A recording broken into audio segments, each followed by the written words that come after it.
ನೋಡ್ತಾ ಇದ್ದೀರಾ ನೇರ ಮಾತು ಕಣ್ಣಲ್ಲಿ ಕಣ್ಣಿಟ್ಟು ದಿ ರಿಪಬ್ಲಿಕ್ ಕನ್ನಡ. ನಾನು ನಿಕೇಶ್ ಕೊಠಾರಿ.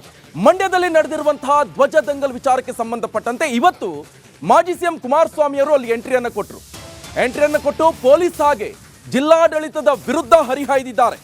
ಎಷ್ಟು ದಿನ ನಿಮ್ಮ ಆಟ ನಡೆಯುತ್ತೆ ನಾನು ನೋಡ್ತೇನೆ ಅಂತ ಸ್ವತಃ ಮಾಜಿ ಸಿಎಂ ಕುಮಾರಸ್ವಾಮಿ ಅವರು ಹೇಳಿರುವಂಥದ್ದು.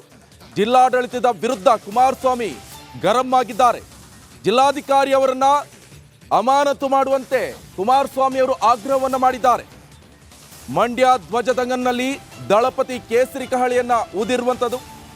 ಪೊಲೀಸ್ ಹಾಗೆ ಜಿಲ್ಲಾಡಳಿತದ ವಿರುದ್ಧ ಕುಮಾರಸ್ವಾಮಿ ಆಕ್ರೋಶವನ್ನು ವ್ಯಕ್ತಪಡಿಸಿದ್ದಾರೆ. ಎಷ್ಟು ದಿನ ಅಂತ ನಿಮ್ಮ ಆಟ ನಡೆಯುತ್ತೆ ನಾನು ನೋಡ್ತೀನಿ.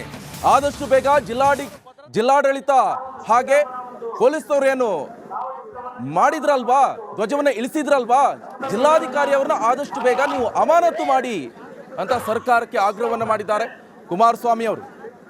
ಕೇಸರಿ ಶಾಲನ್ನ ಧರಿಸಿ ಕುಮಾರಸ್ವಾಮಿ ಅವರು ಬಂದಿರುವಂತದ್ದು ಪ್ರತಿಭಟನೆಗೆ.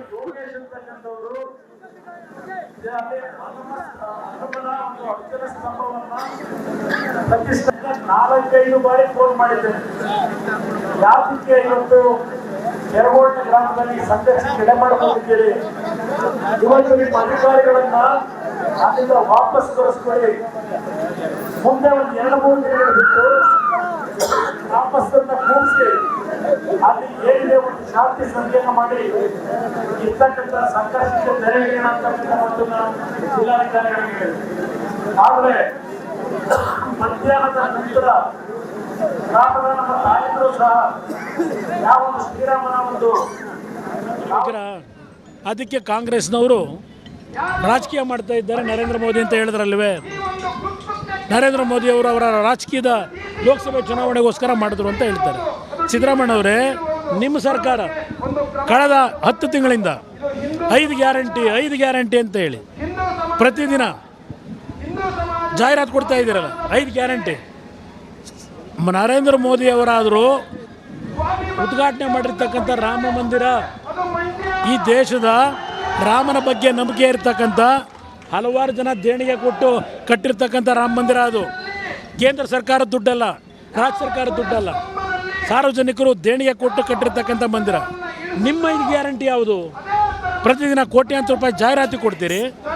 ಪ್ರತಿದಿನ ನಿಮ್ಮ ನಿಮ್ಮ ಗ್ಯಾರಂಟಿಗೆ ರಾಹುಲ್ ಗಾಂಧಿ ಕರ್ಕೊಂಬಂದು ಗ್ಯಾರಂಟಿ ಕಾರ್ಯಕ್ರಮ ಮಾಡ್ತೀರಿ. ಪ್ರಿಯಾಂಕಾ ಗಾಂಧಿ ಕರ್ಕೊಂಬಂದು ಗ್ಯಾರಂಟಿ ಕಾರ್ಯಕ್ರಮ ಮಾಡ್ತೀರಿ. ಸೋನಿಯಾ ಗಾಂಧಿ ಕರ್ಕೊಂಬಂದು ಗ್ಯಾರಂಟಿ ಕಾರ್ಯಕ್ರಮ ಮಾಡ್ತಾ ಇದ್ದೀರಿ. ಯಾರ ದುಡ್ಡಲ್ಲಿ? ನಿಮ್ಮ ಪಾರ್ಟಿ ಆಫೀಸ್ ದುಡ್ಡು, ಅದು ಕಾಂಗ್ರೆಸ್ ದುಡ್ಡು. ಅದು ಆ ದುಡ್ಡು ರಾಜ್ಯದ 6.5 ಕೋಟಿ ಜನತೆ ತೆರಿಗೆ ರೂಪದಲ್ಲಿ ಕಟ್ತಾ ಇರ್ತಕ್ಕಂಥ ಹಣ. ಅದು ಆ ದುಡ್ಡಲ್ಲಿ ಗ್ಯಾರಂಟಿ ಕೊಡ್ತಾ ಇರೋದು ನಿಮ್ಮ ಕಾರ್ಯಕ್ರಮ.